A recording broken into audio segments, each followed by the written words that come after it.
Well, generally, in Western societies, independence movements are, the attitude towards independence movements is negative rather than positive.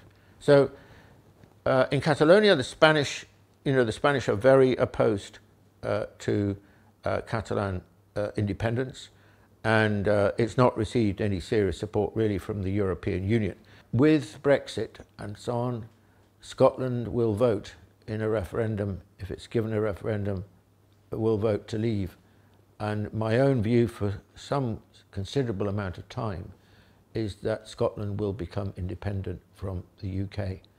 In fact, what is happening actually is a process by which the United Kingdom is slowly breaking up, because it won't be long after that, in my view, next 10 years, before Northern Ireland joins with the Irish Republic in a united Ireland, leaving the UK as essentially England and Wales. Scotland's been fighting in the modern form ever since the 1970s for independence, and it's always been treated, out of court as unacceptable by the Westminster establishment in London. And at the last Scottish independence referendum several years ago, there was a lot of heavyweight, heavy-gun opposition wielded by the English establishment against independence, and the vote was significantly lost. Macau never had this sense of being different and independent from China. Why?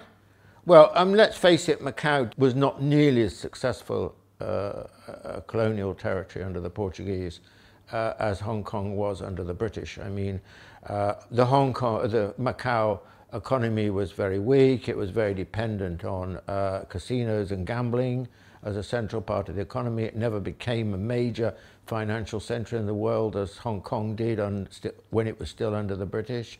It never had, if you go to Macau, compare with Hong Kong at that time, Hong Kong was indeed very wealthy. Macau was quite poor. And of course, you've got to look at the colonial masters, as it were. Portugal was a much weaker, small country. Its great historical period was centuries ago. Today, it's a very, and at the time of the handover, it was a weak economy. Likewise, whereas Britain was much weaker than it used to be, but still a lot stronger and a lot more important in the world than Portugal. And I think all of that, influenced the way in which the Macanese thought about themselves, and they, I think, were grateful for the handover of Macau, because they saw it as opening up new opportunities for them, whereas the Hong Kong people were relatively more independent-minded, think they'd done very well, and were much more sceptical about becoming part of the PRC. The big question facing governance in Hong Kong now is how to win the hearts and minds of the Hong Kong people, how to reassure them.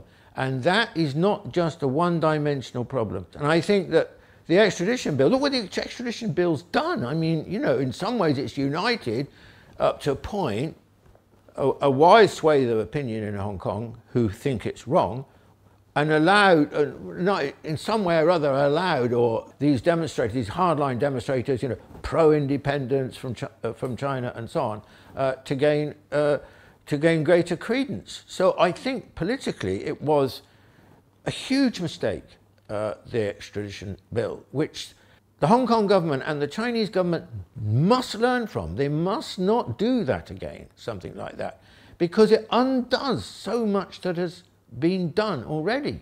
And we're now in a worse situation at the moment in Hong Kong, in my view, than we've been, in this sense, since 1997. And so it's been since over the 20-odd years since the two territories became independent, became part of China. I mean, Macau is, I think, worked well in its new context, and Hong Kong's been problematic. It's difficult not to think that these events have also set back the reunification of China and Taiwan. So one country, two systems, and how you go about this, and what are the ways to achieve it, and so on. I thought it was a brilliant proposal. I still think it was the right one, but it's become clear that it's very complicated because it cannot be done in a formulaic way. It has to be a dynamic process.